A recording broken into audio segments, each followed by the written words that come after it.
Attendez, messieurs, il faut pas mélanger des pommes et des poires. Oui, je vous force pas. Plus on est, plus c'est drôle en fait. L'important c'est de partager ce moment. Je crois que oui. C'est très bizarre. C'est génial. Ça, je pouvais en écrire tout. L'invité du matin. Si on faisait un petit peu de vélo ce matin, je vous propose de faire même le Tour de Romandie 2025 qui s'élance demain depuis le Jura bernois. C'est la 78e édition. Le Tour de Romandie donc, qui s'élancera, vous l'avez compris, demain mardi depuis Saint-Imier avec un prologue qui marquera le coup d'envoi de cette grande semaine cycliste. 4 étapes en ligne suivront, dont une spectaculaire arrivée en montagne prévue pour samedi dans le canton du Valais. Et puis le verdict final tombera dimanche à l'issue d'un contre-la-montre individuel disputé dans les rues de Genève. Au total, près de 700 km attendent les coureurs des 20 équipes engagées.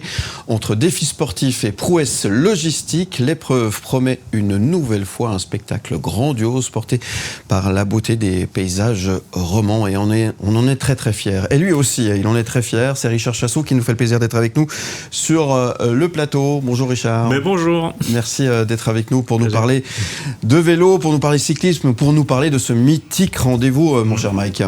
Ouais, le Tour de Romandie, là cette année, on peut dire que vous l'avez vraiment quadrillé, la Romandie. Hein. Genève, Bâle, le Valais, là, vous avez ratissé vraiment toute la partie francophone de notre pays. Oui, c'est vrai. C'est une édition assez particulière parce que c'est difficile de faire tous les cantons. Souvent, on me le reproche. D'ailleurs, on me dit, oh, le Tour de Romandie, mais t'es pas allé au Jura. Enfin, effectivement, là, on traverse 9 cantons, donc pas que des cantons romans. Démarrage assez particulier aussi sur le Jura bernois, mais Saint-Imier est une ville assez fidèle finalement depuis que j'organise, c'est la 3-4e fois que j'y vais, et puis là il voulait absolument un prologue, donc on part déjà en fait entre guillemets hors Romandie, et puis ça enchaîne un tout petit peu aussi avec un départ spécial à Bâle, enfin dans la région de Münchenstein pour être plus précis. Vous auriez voulu partir depuis le musée Tinguely? On a travaillé presque un an, je vous cache pas que c'est un peu une frustration parce qu'on a travaillé presque un an pour un départ depuis le musée Jean Tinguely devant le musée. Ouais, parce que c'est le centenaire de Jean Tinguely. C'est le centenaire de Jean Tinguely. Enfin, voilà, il aura eu 100 ans, sculpteur fribourgeois, que moi j'ai eu la chance d'être gamin, j'habitais Néru, donc je traversais son atelier de temps en temps. Il adorait les gosses d'ailleurs, il nous montrait ses machines à casser des assiettes, c'était assez rigolo. Et puis, voilà, Jean Tinguely, on avait envie de le mettre à l'honneur pour différentes raisons, parce que premièrement, il aimait le sport énormément, avec Joe Siffert en particulier. Il a toujours défendu le cyclisme aussi. Fribourg est une ville de cyclistes, et puis voilà, on avait envie d'allier aussi la culture un peu avec le sport, parce que souvent c'est deux mondes qui s'opposent, alors que finalement nous, on essaie de mettre en valeur le patrimoine et la culture. Donc on voulait partir absolument de Bâle. Maintenant, partir de Bâle, c'est pas une ville facile. Un mercredi matin, partir de Bâle, mais on avait des autorisations de quasi tout le monde, mais malheureusement pour certains travaux et pour des blocages d'autoroute un peu à forte densité, on n'a pas eu l'autorisation, donc on part de chez notre partenaire Primero. C'est pas à cause de l'Eurovision alors, ça n'a rien à voir. Un petit peu quand même. Un petit peu quand même. Un petit peu quand même. Ah, quand même. Parce qu'avant que l'Eurovision soit attribuée, on avait vraiment un feu vert total.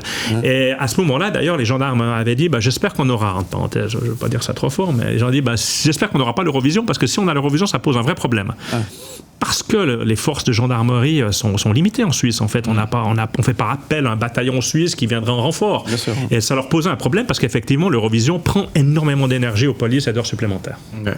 Donc du coup, vous partirez de la région de Bâle pour venir en Suisse romande. Là, maintenant. Exactement. Et là, on aura une arrivée. Alors, par contre, tout près de Jean Tinguely, puisqu'on arrive sur le boulevard de Pérol. On passera devant la cathédrale, donc on fait l'arrivée en montée sur le boulevard de Pérol. J'ai utilisé dans tous les sens le boulevard, qui est un site magnifique. Mais c'est vrai que le site de Fribourg permet en fait ces arrivées assez spectaculaires, mais souvent quand même réservées à des sprinters, parce que même si on fait Lorette, même si on fait différentes difficultés, les sprinters sont tellement forts aujourd'hui que même en partant en fait de Bâle, ce sera une longue étape, presque 200 km avec le sous-conduite, mais on sait que dans le final les sprinters seront là parce qu'ils ont peu de chance sur Fribourg, donc normalement ce sera une étape pour sprinter ou baroudeur.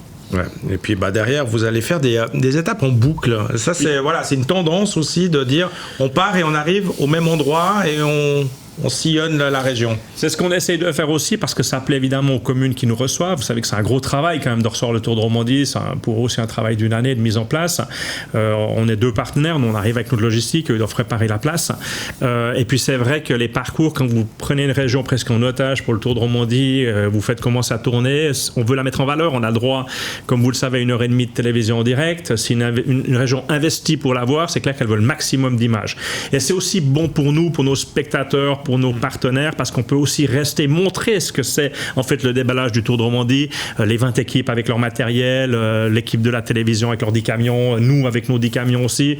On fait pas la promotion en fait de la logistique, mais c'est quand même un cirque qui se monte et qui se démonte, qui surprend un peu les gens, et surtout que ça se monte et ça se démonte assez rapidement, on fait tout ça en une journée, et là les 2 étapes qui vont s'enchaîner sont 2 étapes totalement inédites, parce que la Grande Béroche, on avait fait quelques départs, un femme, un homme, on n'a jamais fait d'arrivée, on est sur une route cantonale, enfin au bord du lac de Neuchâtel, il y a peu de place pour nous, donc là on a déjà aussi nous logistiquement on a un peu dissocié les choses entre le départ, l'arrivée, les zones VIP, les zones village, mais c'est un petit village en fait la Grande Béroche, donc on va réussir quelque chose assez fou, puis on a un patrimoine par contre de course qui est magnifique avec le Jura, donc on va vraiment travailler aussi durement, et puis surtout on va traverser quand même la ville de Neuchâtel, heureusement à 1er mai à 17h du haut jusqu'en bas, donc du nord au sud, donc ça va être assez spectaculaire. Et puis le lendemain, Cossonay, quand on pense que Cossonay n'a jamais eu d'arrivée ni de départ du Tour de Romandie, qui est une ville parfaite pour arriver, une petite ascension de 3 km, un site fantastique sur le haut où tout le monde connaît un petit peu la Cossonay Expo, l'Arena, et là on va faire quelque chose aussi qui sera avec un circuit final que les coureurs vont pratiquer 3 fois, et là je pense que c'est plus un baroudeur voire un puncher qui peut aller chercher cette étape là, parce que les 3 km quand même d'ascension, elles vont être les fameuses côtes de Cosse, les côtes de Cosse, elles vont faire mal, elles vont faire mal parce que ça va monter grand plateau, ça va monter très vite, mais pour les sprinters 3 fois de suite ce sera peut-être beaucoup, mais encore à voir parce qu'ils sont très forts. Donc là il y aura effectivement ce jour-là, notamment à Cossonay, beaucoup d'animations, c'est un rendez-vous incontournable. Il y a un comité local qui travaille d'arrache-pied, avec un certain Romain Rozang, je crois. Oui, exactement. Romain, c'est un peu grâce à Romain qu'on y est. Enfin, pas que, parce que moi j'avais déjà prospecté 2 fois la commune, mais pour différentes raisons ça s'était pas fait. Et puis là Romain a remis un petit peu parce qu'il habite là, puis il avait envie d'avoir le Tour de Romandie devant son balcon, et je pense que c'est plutôt cool. Mais par contre c'est vrai qu'ils font un travail fou, parce qu'on le dit peut-être pas assez. Nous on travaille beaucoup sur les parcours, sur la course, sur nos propres logistiques, mais eux ils vont faire des trucs avec les écoles, ils font beaucoup de choses, et puis ça c'est l'accueil pour nous est très très important. Ouais, c'est toute une région qui se mobilise, toute une ville qui se mobilise effectivement pour cette journée particulière, pour voir arriver effectivement les cyclistes dans cette belle localité qu'est Cossonay. On fait un petit clin d'œil à tous les trains de Gourdin d'ailleurs au passage, on va pas se gêner. On marque une toute petite pause, on va revenir dans un instant. Vous ne bougez pas, on parle du Tour de Romandie 2025 dans un instant avec Richard Chassois, tout de suite. Mais attendez, messieurs, il faut pas mélanger des pommes et des poires. Oui, je vous force pas. Plus on est, plus c'est drôle en fait. L'important c'est de partager ce moment. Je crois que oui. C'est très bizarre. C'est génial. Ça, je pourrais en écrire tout un L'invité du matin. Et on parle de la 78e édition du Tour de Romandie qui démarre ce mardi. On parlait de Cossonay tout à l'heure, Mike Pérez, et on parle du Tour de Romandie 2025 avec notre invité Richard Chassaud. Merci d'être là, Richard. Merci à vous. Ouais, après l'étape de Cossonay, il y a la grosse étape de montagne. Là, ça va grimper. Là, ça va falloir être costaud dans la montée vers Thion. Ouais, c'est très très dur comme étape. D'ailleurs, je l'ai fait raccourcir à Pascal Berchi, qui est mon directeur technique. À un moment donné, il avait prévu un petit échauffement à plat, j'ai pas voulu, parce que j'avais vraiment envie d'une entrée en matière sur une étape très très courte qui va faire à peu près 120 km. Mais on part tout de suite de Sion sur Anzère. Ensuite, on redescend, on refait un col et on remonte sur Thion 2000. La particularité de cette étape, c'est qu'on monte à 2000 mètres d'altitude. Et c'est très rare au mois d'avril. C'est très rare avant le Giro. Il y en a, je pense qu'il n'y a pas de course avant nous. Même le Tour des Alpes ne monte pas si haut. Et vous le savez, à l'effort, ça c'est une étape qui est vraiment faite pour l'effort, parce que nous on n'a pas beaucoup de place à Thion en fait. C'est pas là qu'on fait une grande fête. On va plutôt la faire d'ailleurs à la Planta, à Sion. On va laisser les grands écrans tout en bas parce que c'est difficile pour nous de tout emmener à Thion. Et là c'est vraiment le sport qui l'emporte pour moi. C'est de dire aux professionnels, venez sur le Tour de Romandie parce que vous allez monter à 2000 mètres d'altitude. Les gens me disent pourquoi? Mais parce qu'à partir de 1500 mètres, l'effort est très différent. Pour un athlète à très très haut niveau, l'oxygénation déjà est différente et les athlètes savent que c'est un vrai test. Une fois qu'on passe les 1500 mètres, les attaques, le climat peut jouer un rôle évidemment, mais c'est très important important de faire des efforts à cette altitude-là, et on sait que certains coureurs viennent sur le Romandie aussi pour ça. Donc on y va presque tous les 2 ans maintenant, c'est devenu aussi un petit peu notre Alpe d'Huez, si j'ose dire ça, parce qu'aussi la ville de Sion est un fidèle, vraiment une commune très très fidèle autour de Romandie, puis il fallait trouver aussi des choses un peu nouvelles, et Thion fait partie aujourd'hui de leur commune, suite à différentes fusions, et là on peut faire quelque chose de vraiment exceptionnel au niveau sport. Et puis le final, le dimanche, le rêve d'un organisateur comme vous, c'est de se dire ça va se jouer sur le contre-la-montre. Oui, alors moi j'aime bien le suspense, évidemment. Je suis un peu moins sur dire que le dernier jour absolument on ne doit pas connaître le vainqueur avant le dernier. Oui et non, parce que on l'a vu sur certaines épreuves, des fois, d'avoir aussi finalement à 20 minutes de l'arrivée, de savoir qui est le vainqueur, d'apprécier, ça peut être aussi sympa. Les scénarios, à mon avis, sont pas importants pour l'organisateur. Mais on fait un contre-la-montre final, donc effectivement, ça laisse du suspense. Il y a un avantage et un désavantage, pour moi, qui était un grimpeur il y a longtemps. C'est que quand vous arrivez à une arrivée comme Thion et que vous prenez le maillot jaune, normalement, si c'est une arrivée pour sprinter, vous êtes sûr de gagner le Tour de Romandie. Là, pas. D'autant plus qu'on fait un contre-la-montre qui est long. 18 km. Ça paraît pas long dans le monde du vélo. Mais pour un contre-la-montre, aujourd'hui, dans le cyclisme moderne, c'est long. En plus, dans Genève. Donc un parcours au début extrêmement technique. Ensuite, très roulant, puisqu'on va monter jusqu'à Vézna et faire l'aller-retour. On a aussi un défi logistique, là je le dis, qui est complètement fou. Pour la commune de Genève, c'est un engagement. D'après la ministre, Mme Barbet-Chapuis, elle m'a dit on n'a jamais fait autant pour un événement, pas pour le cyclisme, pour un événement 6 km de barrière, plus de 500 policiers. On va bloquer complètement la ville et les grands points stratégiques de la ville. Alors on est un dimanche, un peu plus facile, mais elle a voulu faire quelque chose d'exceptionnel, parce qu'à l'image de Genève, il y aura aussi l'Eurofoot féminin, il y a différentes choses qui deviennent exceptionnelles sur Genève, et le Tour de Romandie, on est content parce qu'on a fait partie du planning, un peu des choses exceptionnelles. La police a voulu aussi montrer l'intérêt qu'elle avait pour le sport. Et c'est pas rien, parce que même pour nous, des fois, on a l'impression de mettre trop la pression, parce que tellement le projet prend de la dimension. Et là on part des bastions, on passe devant, on passe sur le pont en aller-retour du Mont Blanc. Enfin d'habitude, moi il y a 15 ans on m'interdisait de prendre le pont du Mont Blanc à Genève, c'était interdit pour moi. On me disait non, attends Richard, t'es content, tu restes de ce côté-là, nous on continue de l'autre côté. Et là on peut tout bloquer. Et je le disais, en fait, finalement, pour les coureurs, ça va être exceptionnel parce que la ville est très très belle. Quand vous l'avez pour vous, faire un contre-la-montre à fond, et pour les invités et tout, ça va être exceptionnel. Pour le public aussi. N'importe où vous êtes dans Genève, en fait, vous aurez une course de vélo devant vous. Ouais, donc là, il y aura aussi effectivement des images qui sont magnifiques. On le rappelle, il y a quand même beaucoup de gens qui regardent le Tour de Romandie et les épreuves cyclistes en règle générale. Pas pour le sport, pas pour savoir qui va gagner, mais pour la beauté des paysages. Complètement. Moi, je reçois énormément, et vous le savez, j'ai commenté très très longtemps le Tour de France, c'était aussi le cas. J'avais beaucoup de gens qui nous écrivaient en nous disant les châteaux, les trucs, la région c'est magnifique, je vais aller en vacances là, je veux voir ça.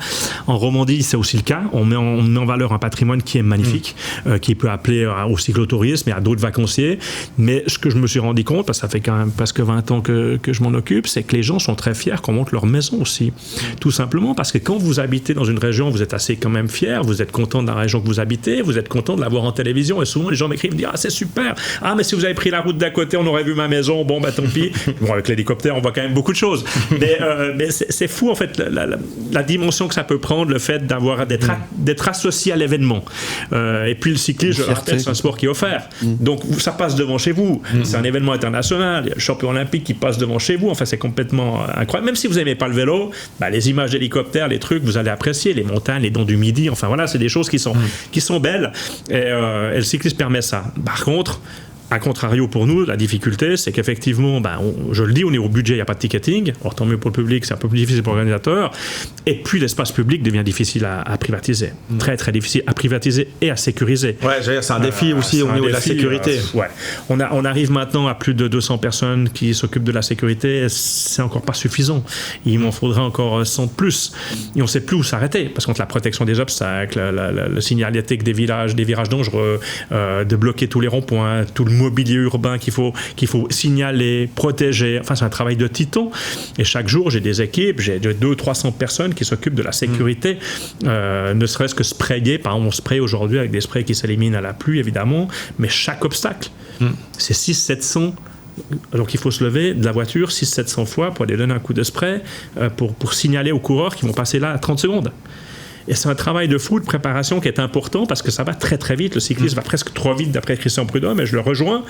On discutait de ça dernièrement. Sur Paris-Nice, par exemple, les voitures et les motos n'arrivaient plus à suivre les coureurs dans les descentes. N'arrivent plus à suivre. C'est-à-dire qu'elles doivent prendre des distances de sécurité elles-mêmes pour arriver en bas des descentes avant les coureurs. Et ça va très vite. Et ça nous met un tout petit peu quand même la pression.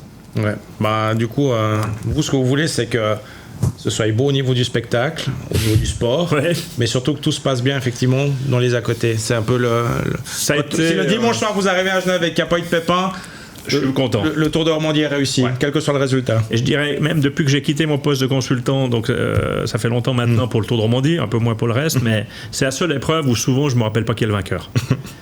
Les gens me disent alors qui a gagné, je dis, ah oui, c'est Rodriguez, mais j'étais tellement impliqué pour que mes 1200 personnes qui sont sur la route avec moi rentrent tous, sauf le dimanche soir, qu'effectivement ça me prend beaucoup d'énergie. Ça m'a souvent angoissé même, je le dis, moi je suis pas un mec angoissé normalement, mais ça m'a toujours angoissé. La sécurité sur le Tour, que tout le monde trouve assez de chance finalement aussi pour pas avoir d'ennui, et c'est vrai que bon, touche du bois, ça se présente plus ou moins bien chaque année, mais quand même mais souvent à la limite on passe à quelques secondes des fois de certaines choses qui, jamais à l'abri nous font peur. Et puis ça c'est pour le Tour de Romandie masculin, on va dire ça comme ça, on le dit, on dit Tour de Romandie, mais juste un mot rapide sur le Tour de Romandie féminin, qui aura lieu au mois d'août. Oui, quand on le voit aujourd'hui, le cyclisme féminin est extraordinaire. On l'a vu, toute la série des campagnes, des classiques a été fantastique. Donc les femmes, c'est les meilleures du monde. On sera juste après le Tour de France. On est cette année le 15, 16, 17 août. Pourquoi ? Parce qu'ensuite, il y aura les championnats du monde de VTT en Valais. Donc nous, on a quitté notre date de septembre exceptionnellement pour venir à mi-août. Donc le Tour de Romandie à mi-août, déjà, on a 2 espoirs. Nous, c'est déjà d'être sous une canicule. Ça nous est jamais arrivé. Donc en t-shirt pour organiser le Tour de Romandie. Il n'y aura pas de neige, normalement. On espère qu'il n'y aura pas de neige et pas de pluie, quoi. Mais puis on aura, je pense, la vainqueur ou les meilleurs du Tour de France qui vont sortir, qui vont venir là sur un parcours extrêmement exigeant. On a 2-3 spécialités, je ne vous annonce pas encore, mais on a 2-3 spécialités cette année pour le Tour féminin, qui se fait que sur 3 jours, mais qui doit être explosif sur 3 jours.